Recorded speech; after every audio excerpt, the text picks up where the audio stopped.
Good afternoon. I'm Briggs LaSavage. Thanks for joining us. Just within the last hour, Minnesota's governor spoke for the first time after announcing this morning he will not seek a third term as governor. Walz had previously announced this fall that he would run again, but today the 61-year-old cited ongoing investigations into allegations of billions of dollars in fraud in the state, including among child care programs. Walz also used today's press conference to slam President Donald Trump and other Republicans for using the issue as political aim in recent weeks, adding that Minnesota has and is taking steps to investigate fraud. But in coming to this conclusion, Walz says he reflected with his family and his team over the holidays and decided he couldn't give a political campaign his all.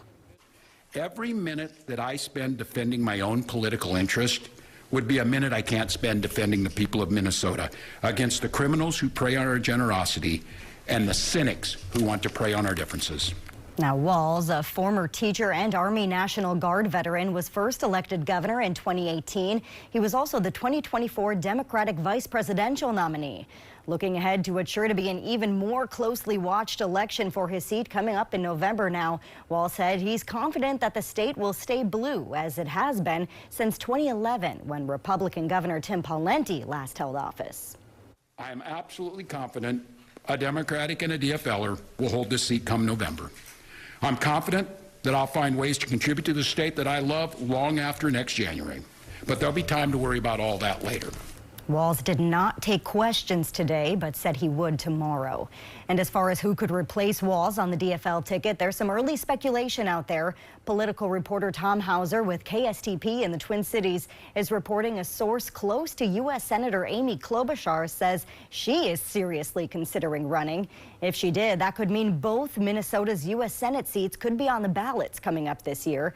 Two of the state's top Democrats have already announced their campaign for Minnesota's open U.S. Senate seat, which is the one Senator Tina Smith holds. She is retiring this year.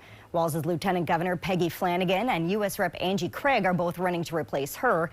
It's possible Walz's announcement could shake up the Senate race there, or another prominent DFLer could also hop in the race for governor as well.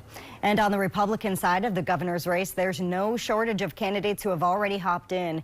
They include Minnesota's Speaker of the House, Lisa Demuth, businessman Kendall Qualls, and several current state representatives, including Kristen Robbins of Maple Grove, and then the MyPillow CEO, Mike Lindell. He's also running. The Republican Party of Minnesota conducted a preliminary straw poll back in mid-December, asking party delegates which candidate they preferred at that point. Qualls received the most votes, with Demuth coming in at a close second.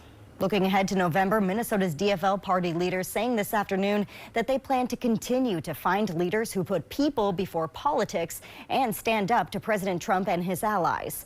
In a statement this morning, party spokespeople wrote they're grateful for the years Governor Walz spent in public service, adding, quote, true to form, he's choosing to spend the remainder of his term focused on governing, improving lives, and standing up for Minnesota. And as for Minnesota Republicans, in their statement today, State Floor Leader Harry Niska, representing the Ramsey area, wrote in part, Minnesota's fraud epidemic extends well beyond any one individual, and he added that swapping out one failed Democrat for another will not fix the broken system they've built.